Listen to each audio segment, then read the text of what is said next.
그대여 아무 걱정하지 말아요. 우리 함께 노래합시다. 그대 아픈 기억들 모두 그대여 그대 가슴에 깊이 묻어버리고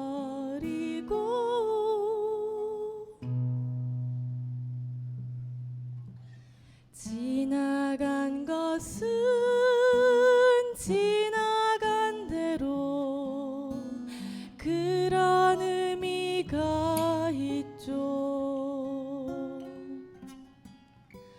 떠난 이에게 노래하세요. 후회 없이 사랑했노란 말이에요.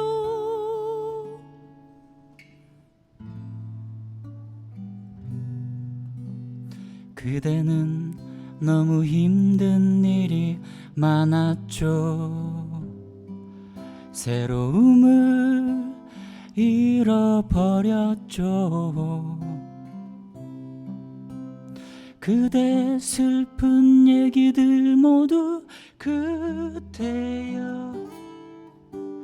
그대 탓으로 훌훌 털어버리고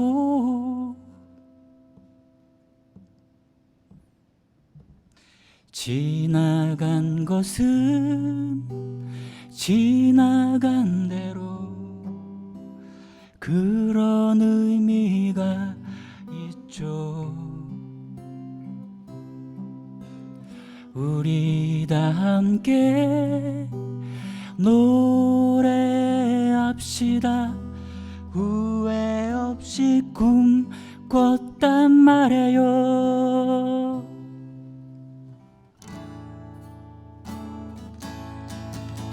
지나간 것은 지나간 대로 그런 의미가 있죠. 우리 다 함께 노래합시다. 후회 없이 꿈을 꿨단 말이에요. 지나간 것은 지나간 대로 그런 의미가 있죠. 우리 다 함께 노래합시다. 후회 없이 꿈을 꿨단 말이에요. 다 같이 할까요? 지나간 것은 지나간 대로 그런 의미가 있죠. 우리 다 함께 노래합시다. 후회 없이 꿈을 꿨단 말이에요. 새로운 꿈을 꾸겠다 말이요.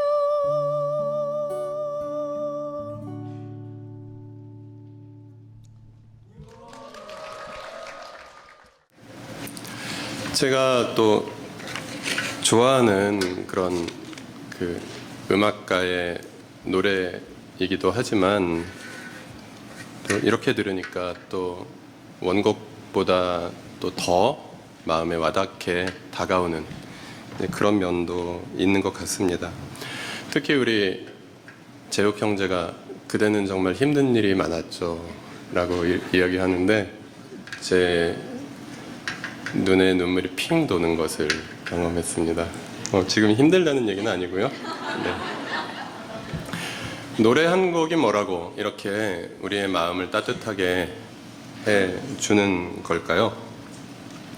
특별히 이 노래 요즘에 또 리메이크도 많이 되고 잘 알려진 노래이기도 한데요. 이 노래를 들을 때마다 우리가 뭔가 공감을 하는 것은 세상을 사는 가운데 우리에게 뭔가 힘든 일이 많이 있기 때문인 것 같습니다. 여러분은 인생에서 언제가 제일 힘드셨습니까?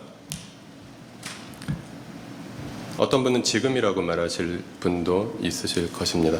근데 혹시 배우자가 있는 분이면, 그리고 배우자와 함께 오신 분이라면 지금이라고 말하지 마시기 바랍니다. 네. 옆에 계신 분이 또 섭섭해 하실 수도 있습니다.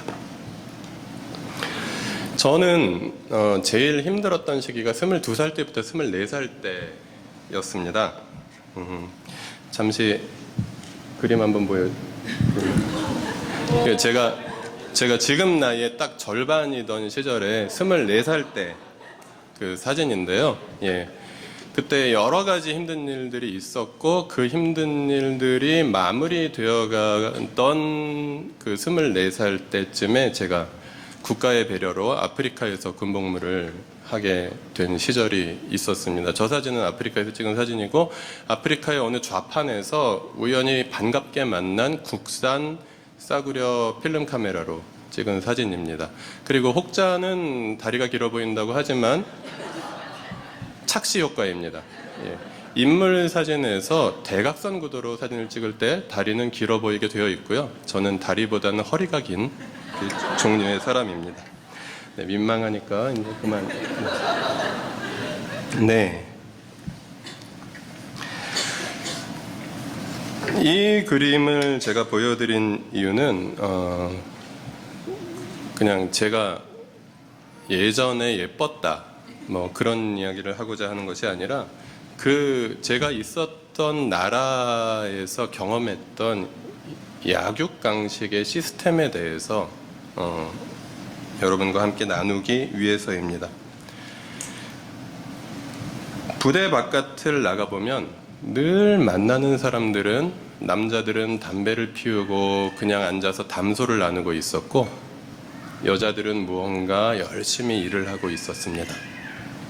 그리고 아이들은 국어를 하고 있었습니다. 원달러 이러면서 국어를 하고 있었습니다.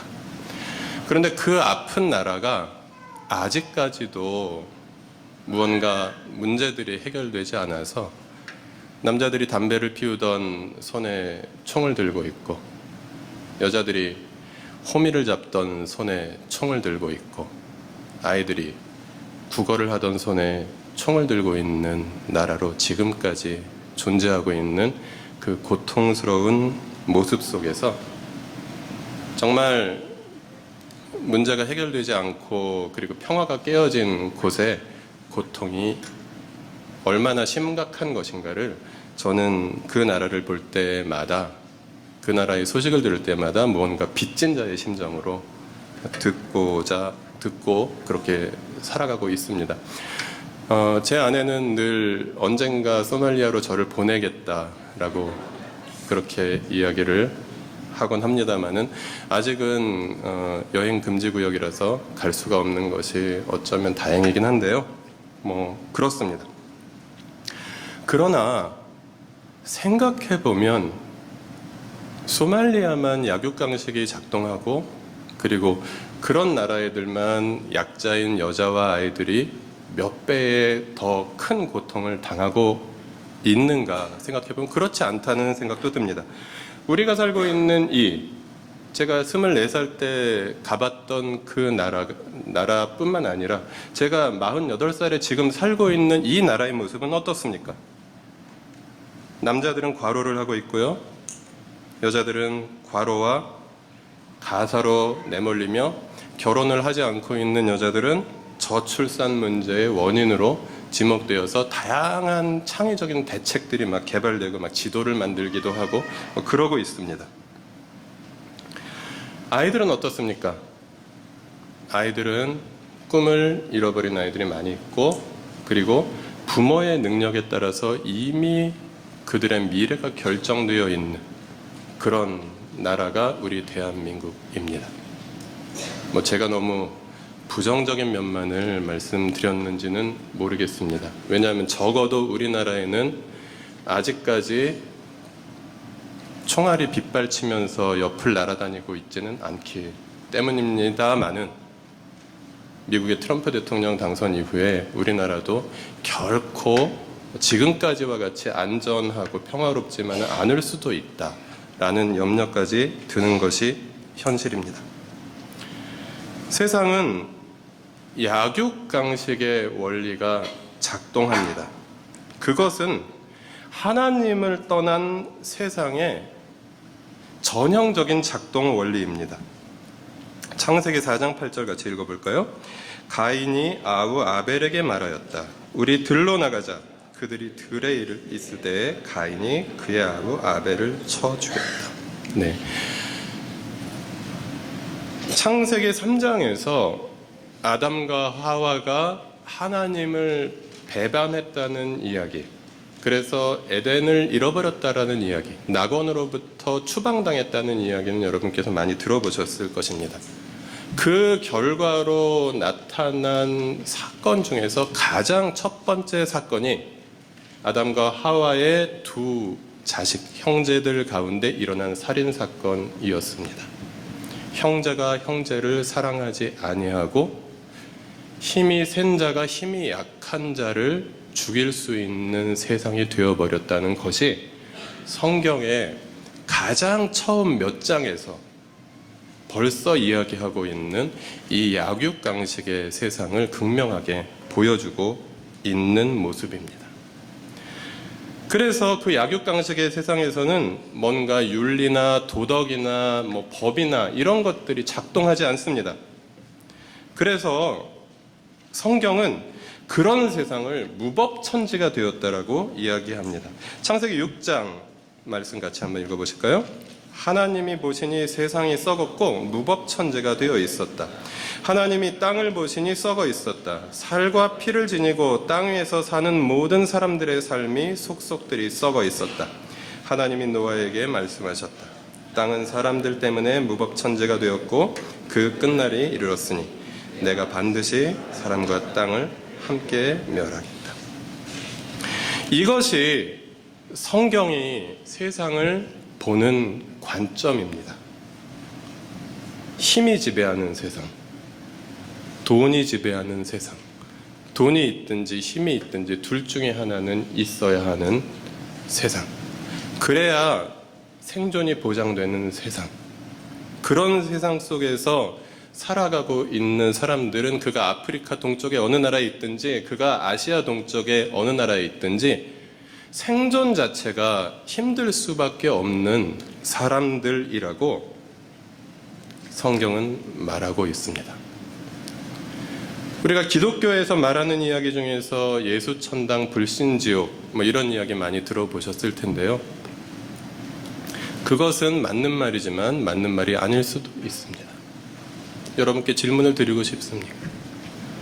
꼭 지옥에 가야만 우리가 지옥을 경험할 수 있습니까?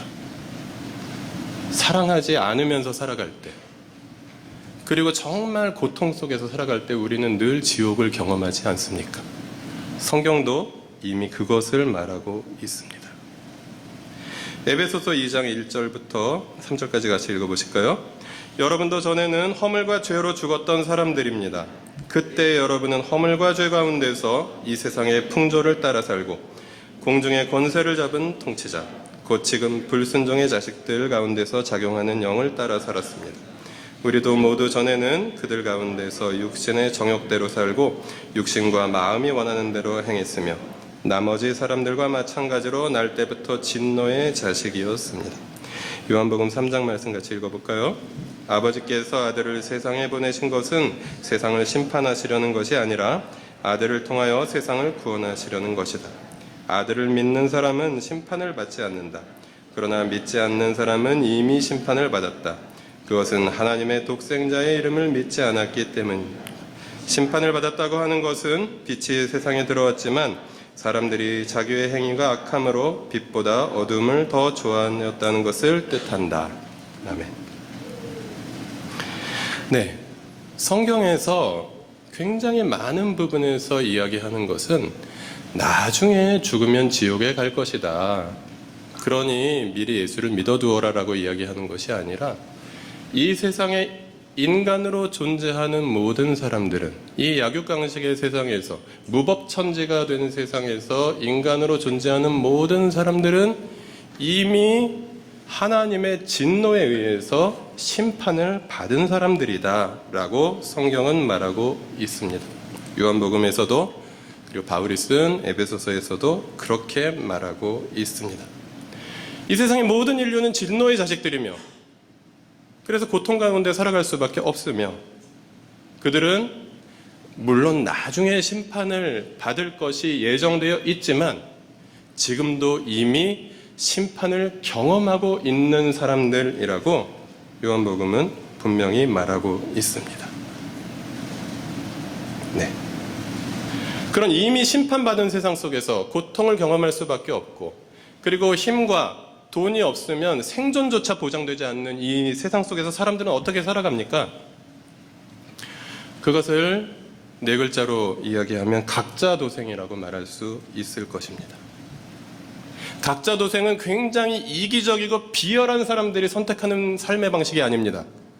그것은 이 세상에서 내가 살아남기 위해서 모든 사람들이 선택할 수밖에 없는 이 세상의 보편적인 삶의 방식입니다. 나라도 잘 살아야 하지 않을까? 우리 가족이라도 잘 살아야 하지 않을까? 자식들을 바라보면서 너라도 잘 돼야 되지 않겠냐? 라고 그냥 대단히 잘 되는 것을 바라는 것이 아니라 너라도 이 세상에서 살아남아야 되지 않겠냐? 그래도 우리 가정이라도 그래도 살아남아야 하지 않겠냐? 나라도 어떻게든 살아남아야 되지 않겠냐 하는 것이 이 세상의 모든 사람들의 마음가짐입니다. 그래서 그들은 그렇게 치열하게 경쟁하면서 또 도태되면서 또 다시 일어나면서 살아갑니다. 그렇기 때문에 친구들과 이웃과 올바른 관계를 맺을 수가 없습니다. 누군가보다 앞서지 않으면 내가 살아남을 수 없기 때문입니다. 누군가가 나보다 앞서지 않게 만들면 내가 살아남지 못하기 때문입니다. 우리들은 그렇게 배워왔고 그렇게 어쩌면 우리도 그렇게 살고 있고 또 우리 자식들에게도 그렇게 살아남을 수 있도록 그런 삶의 방식을 물려주려고 하고 있는지도 모릅니다. 그래서 불행하게도 예수님을 믿으면서도 이 세상의 삶의 방식을 정확하게 그대로 답습하고 있는 사람들이 우리를 포함해서 아주 많이 있다는 사실입니다. 그런 사람들을 우리는 예수를 믿으면서도 예수의 이름으로 각자도생을 하고 있는 사람들이다라고 생각할 수 있을 것 같습니다. 신약 성경에서 예수님을 믿는 그 예수 공동체, 초대교회의 사람들의 주된 구성원들은 소위 흑수저라고 이야기할 수 있는 하층민들이었기 때문에 신약 성경에는 그런 이야기가 많이 나오지 않습니다만은 구약 성경에 보면 이런 비판들이 종종 나옵니다. 아모스 5장 말씀 같이 읽어보실까요? 나는 너희가 벌이는 절개 행사들이 싫다, 역겹다. 너희가 성회로 모여도 도무지 기쁘지 않다. 너희가 나에게 번제물이나 곡식제물을 바친다 해도 내가 그 제물을 받지 않겠다. 너희가 화목제로 바치는 살찐 짐승도 거들떠보지 않겠다. 시끄러운 너의 소리를 나의 앞에서 집어치워라. 너의 검은 것 소리도 나는 듣지 않겠다.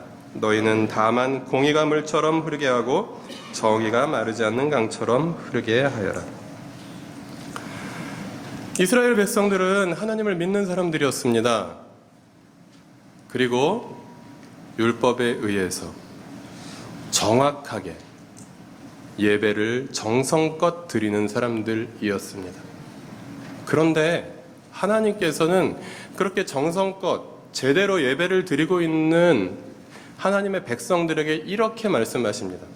너희의 그 헛된 노랫소리를 집어치워라. 너희들의 재물이 타는 냄새는 역겹기까지 하구나. 너희가 정의를 행하지 않고 있기 때문이다. 너희가 약자들의 것을 착취하고 있으며 너희가 이 세상에 불의를 더하고 있기 때문이다 라고 통렬히 비판하는 그런 선지자를 통해서 하시는 하나님의 말씀이었습니다. 오늘날 우리 그리스도인들의 모습이 어쩌면 이런 모습이 아닌가, 물론 우리를 포함해서 말이죠, 생각해 보게 되는 지점입니다.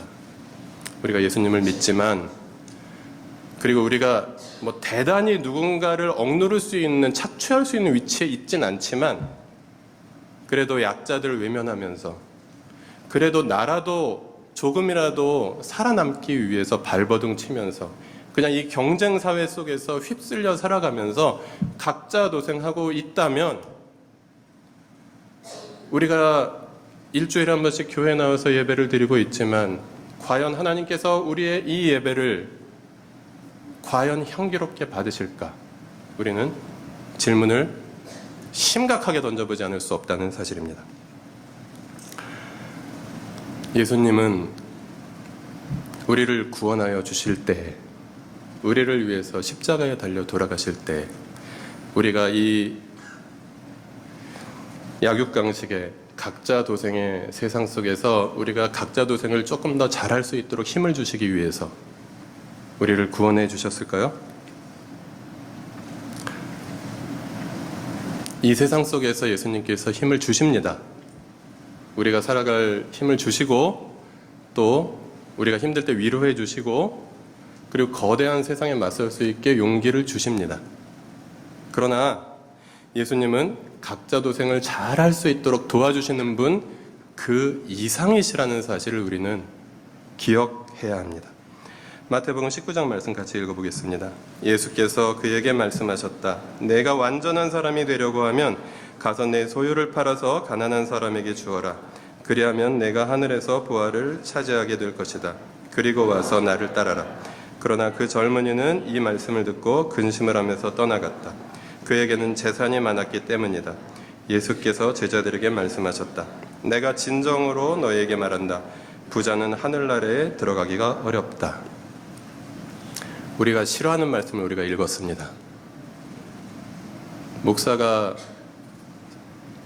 설교하기에도 굉장히 부담스러운 말씀을 우리가 읽었습니다. 우리가 많든 적든 가진 것이 있기 때문입니다. 그러나 분명히 예수님께서 말씀하셨습니다. 그래서 우리가 이렇게 살아야 한다는 것입니다. 예수님께 찾아왔던 부자 청년은 자신이 모든 율법을 다 지켰습니다. 그러나 예수님께서는 너에게도 부족한 것이 있다. 그것은 내 주변의 가난한 사람들과 더불어 살아가지 아니하고 그냥 내가 혼자 너의 자신을 위해서 각자 도생하고 있기 때문이다. 분명히 말씀하셨습니다. 우리가 지금 현재 내가 가진 것을 다 팔아서 가난한 자들에게 줄 수는 없다고 하더라도, 그럼 또 누군가가 그걸 다 팔아서 나에게 주어야 하고, 또 누군가가 다 팔아서 나에게 주어야 하고, 일시적인 해결책은 될 수 있지만 근본적인 해결책은 될 수 없기도 합니다만은, 가장 중요한 문제는 뭐냐면, 여기서 하나님이 너에게 주신 물질이나 하나님이 너에게 주신 능력을 가지고 너를 위해서 살 것이냐, 아니면 그것을 이웃과 나누며, 그리고 내 주변에 있는 가난한 자들을, 내 주변에 있는 고통받는 자들을, 약자들을 기억하며 그들과 나누며 연대하며 살 것이냐, 예수님은 부자 청년에게 물으셨습니다. 그리고 부자 청년은 가진 것이 많았기 때문에 예수님을 떠나갈 수밖에 없었다라고 성경은 슬프게 이야기하고 있습니다. 그래서 우리가 던져야 하는 질문은, 이 고통스러운 세상에서 어떻게 좀 더 각자 도생을 잘할 수 있을 것인가 라는 질문을 던지는 것은 던질 수 있습니다. 그러나 그것은 기독교의 질문은 아니다라는 것입니다. 그것은 샤머니즘의 질문입니다. 이 세상에서 위로받고 이 세상을 살아가는데 좀 더 용기를 얻을 수 있는 방법은 굉장히 다양합니다. 초콜릿을 먹는 방법으로부터 뭐 술을 한 잔 마시는 방법으로부터 굉장히 다양한 방법들이 있습니다. 고통스러운 세상 속에서 조금 더 잘 사는 것, 이거는 하나님이 우리에게 원하시는 모습이 아니다라는 말씀입니다. 예수님을 믿으면 이 고통스러운 세상 속에서도 너는 잘 살 수 있어 라고 말하는 그런 그리스도인들이 있다면, 그런 목사님들이 있다면 그분들은 참된 하나님의 진리를 말하고 있는 것이 아니란 말씀입니다. 기독교의 질문은, 예수님이 원하시는 대답은 고통스러운 세상에서 어떻게 내가 잘 살 것이 아니라 고통스러운 세상을 어떻게 치유하면서 살 것이냐, 그것이 예수님께서 하나님이신 분이 이 세상에 내려오셔서 십자가를 지고 돌아가시면서 우리의 모든 죄를 용서하시고 우리를 구원하신 이유라는 사실입니다. 그냥 경쟁에서 조금 더 능력 있는 사람들, 그냥 고민이 있을 때 도움받는 사람들, 그런 사람들 정도로 우리를 키우기 원하지 않으셨다라는 사실입니다. 이 세상을 고치면서, 이 세상에서 고통받고 있는 사람들을 안아주면서 그들과 함께 새로운 세상을 꿈꾸면서 하나님이 다스리는 그 아름다운 세상을 꿈꾸면서 살아가라 라는 것이 우리를 구원하신 예수님께서 우리에게 원하시는 바라는 사실입니다. 그래서 그 나라의 원리를 세상 회복이라고 이야기할 수 있을 것입니다. 하나님께서 원래 계획하셨던 그 아름다운 세상, 정의로운 세상, 평화로운 세상, 그 세상을 다시 회복시키고자 하시는 그런 예수님의 마음입니다. 예수께서 회복하실 그 나라의 모습을 그래서 구약 성경에서도 많은 부분에서 꿈꾸며 갈망하고 있었습니다. 그 대표적인 말씀이 이사야 11장 말씀인데요. 같이 한번 읽어보시죠. 이새의 줄기에서 한 싹이 나며 그 뿌리에서 한 가지가 자라서 열매를 맺는다. 주님의 영이 그에게 내려오신다. 지혜와 총명의 영, 모략과 권능의 영, 지식과 주님을 경외하게 하는 영이 그에게 내려오시니 그는 주님을 경외하게 하는 것을 즐거움으로 삼는다. 그는 눈에 보이는 대로만 재판하지 않으며 귀에 들리는 대로만 판결하지 않는다. 가난한 사람들을 공의로 재판하고 세상에서 억눌린 사람들을 바르게 논지한다. 그가 하는 말은 몽둥이가 되어 잔인한 자를 치고 그가 내리는 선고는 사악한 자를 사형에 처한다. 그는 정의로 허리를 동여매고 성실로 그의 몸에 띠를 삼는다. 그때에는 이리가 어린 양과 함께 살며 표범이 새끼 염소와 함께 누우며 송아지와 새끼 사자와 살진 짐승이 함께 풀을 뜯고 어린아이가 그것들을 이끌고 다닌다. 암소와 곰이 서로 벗이되며 들의 새끼가 함께 눕고 사자가 소처럼 풀을 먹는다. 젖 먹는 아이가 독사의 구멍 곁에서 장난하고 젖된 아이가 살무사의 굴에 손을 넣는다. 나의 거룩한 산 모든 곳에서 서로 해치거나 파괴하는 일이 없다. 물이 바다를 채우듯 주님을 아는 지식이 땅에 가득하기 때문이다. 나의 거룩한 산 모든 곳에서 서로 해치거나 파괴하는 일이 없다. 하나님은 그것을 메시아를 바라보는, 그리스도를 바라보고 있는 구약의 백성들에게 꿈꾸게 하셨습니다. 그리고 그 약속대로 메시아, 그리스도이신 예수님을 이 땅에 보내셨습니다. 그래서 예수께서 회복하실 그 나라의 모습은 정의와 평화의 모습으로 나타납니다. 그래서 우리는 그냥 이 약육강식의 세상 속에서 그냥 생존하는 사람들이 아니라 성경이 꿈꾸고 있는 그 정의와 평화의 세상을 만들기 위해서 기도하고, 그리고 그것을 함께 만들어가고자 소망하는 사람들이 모여서 공동체를 이루고, 그들이 함께 예배하면서 주님의 말씀을 듣고, 그리고 그 말씀에 순종해서 세상으로 나아가서 세상의 약자들을 품고 또 세상의 불의한 자들에게 그것은 불의한 것이다 라고 분명하게 선포하고 그리고 책임 있게 살아가야 할 그런 사람들이라는 것을 성경은 말하고 있습니다. 그런데 그렇게 정의와 평화를 추구하는 목표는 우리가 알겠는데 그 방식은 어떠한 방식일까요?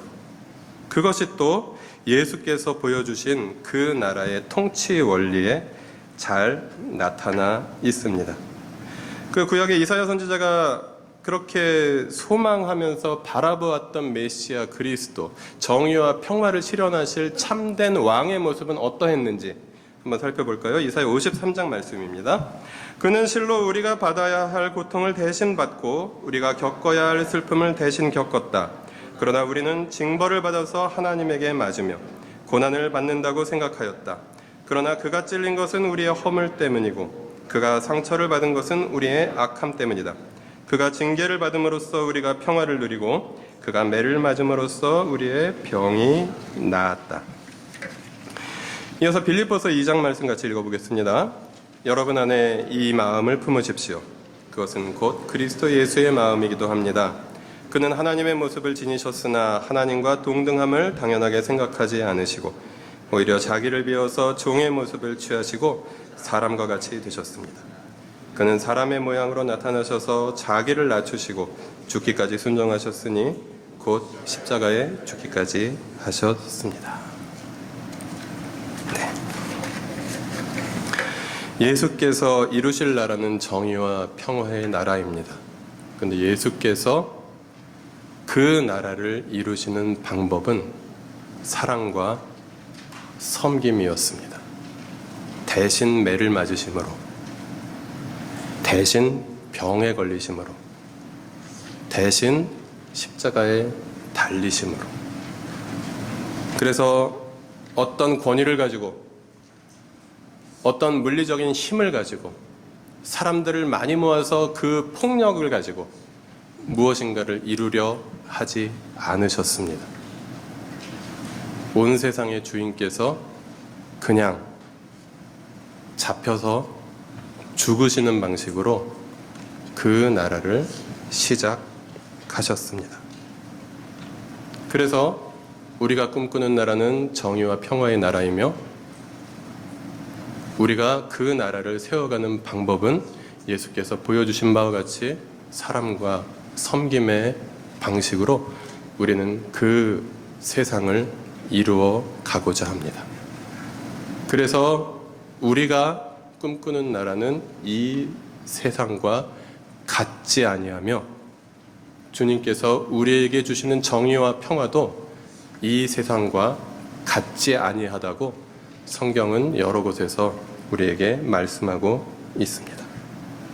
그 하나님의 나라로 예수께서 우리를 초대하십니다.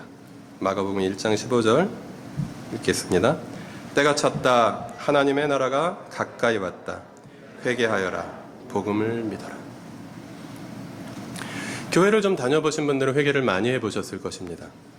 나이가 많으실수록 죄를 많이 지으셨을 것이고 죄를 많이 지으셨으니 회개할 것이 많이 있으셨을 것입니다. 뭐 거짓말을 했어요. 뭐 주일날 과자를 사 먹었어요. 등등 그 귀엽고 예쁜 그런 회개로부터 시작해서 많은 회개가 있으셨을 것입니다. 그러나 회개는 그냥 이거 잘못했어요. 이거 용서해 주세요. 또 이거 잘못했어요. 이거 용서해 주세요. 정도로 하나님께 정중히 사과드리는 것 이상을 의미합니다. 그것은 세상 나라의 삶에서 약육강식의 세상 속에서 각자 도생하는 그런 삶에서 하나님 나라의 삶으로 돌아서는 것입니다. 우리가 비록 도덕적으로 완전하지 않으나 우리가 비록 하나님 앞에서 부끄러움이 많으나 그러나 우리가 이 세상의 삶의 방식을 포기하고 우리는 예수의 방식을 따라서 하나님 나라의 존재 방식을 따라서 그렇게 살겠습니다라고 선언하고 돌이키는 것입니다. 그래서 우리는 각자 도생의 삶에서 이 세상에서, 이 고통스러운 세상에서 조금 더 잘 살기를 원하는 것이 아니라 이 고통스러운 세상을 회복하며 살아가고자 하는 예수님 당신과 함께 살겠습니다라고 고백하는 사람들입니다. 증오의 삶에서 우리는 사랑의 삶으로 우리의 삶의 모습을 바꾼 사람들입니다.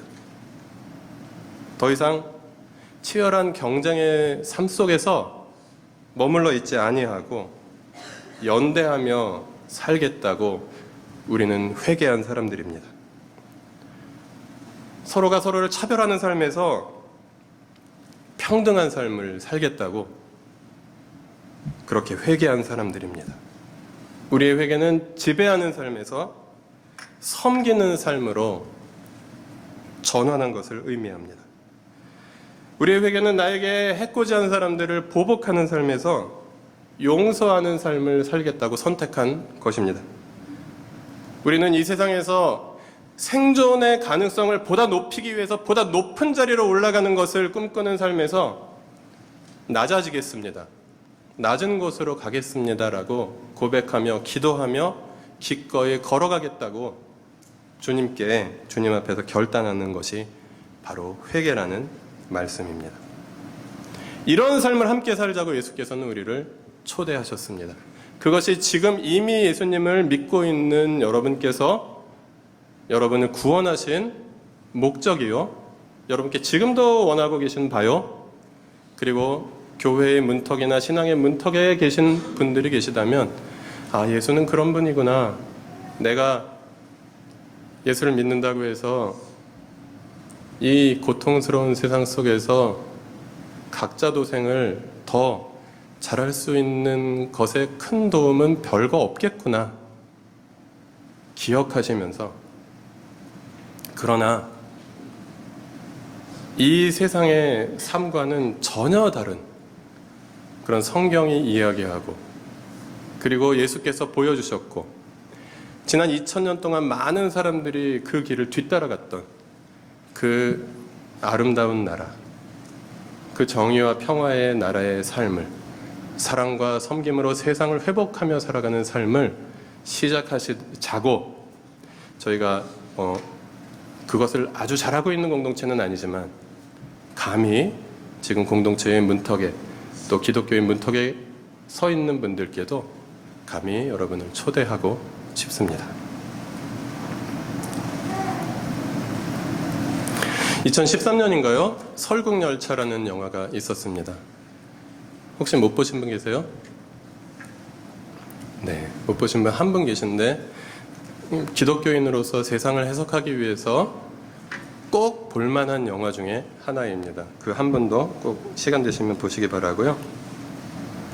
그 영화를 보시면 맨 뒤에 있는 하층민들의 객차에서 좀 더 나은 칸으로 가기 위해서 모든 사람이 서로가 서로를 대상으로 투쟁하면서 경쟁하면서 앞으로 한 칸씩 나아갈 때마다 굉장히 아름다운 모습의 그 객차가 나타납니다. 그리고 계속해서 앞으로 달려갑니다. 물론 주인공은 끝까지 가지요. 이 세상의 모습이, 약육강식의 그 질서가 지배하는 이 세상 속에서 각자 도생하는 사람들의 모습이 바로 그와 같습니다. 그런데 이 세상이라는 설국열차는 지금 어디론가 가고 있지 않습니다. 2000년 전에 예수님의 십자가에 쾅 부딪혀서 그 열차는 멈추어 버렸습니다. 이 세상은 더 이상 그런 원리로 작동하지 않는다라는 것을,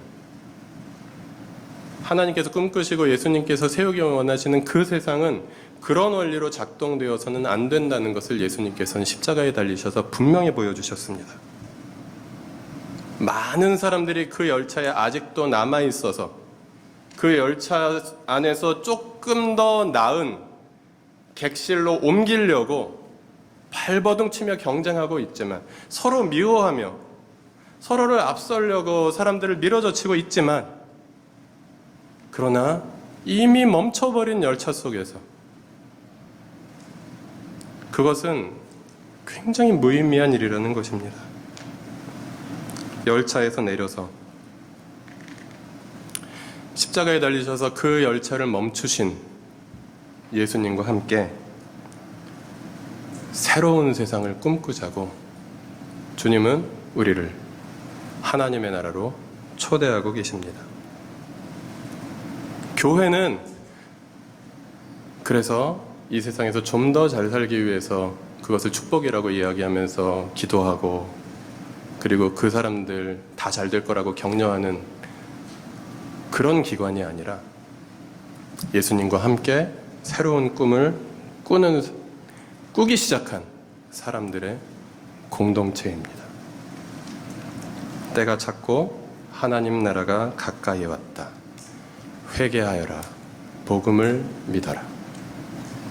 새로운 세상을 함께 꿈꾸자고 초대하시는 그 예수님의 사랑과 섬김의 나라로의 초대에 우리가 어떻게 반응할 것인가 깊이 고민하시고, 이 한 달간 또 함께 진정한 기독교의 진리에 대해서 함께 생각해보고, 그리고 조금 더 우리를 기다리고 계신 그 하나님, 그리고 그 하나님께서 지금도 다스리고 계시는 하나님의 나라를 함께 경험하며 주님의 복음을 나누는 우리들이 되었으면 좋겠습니다.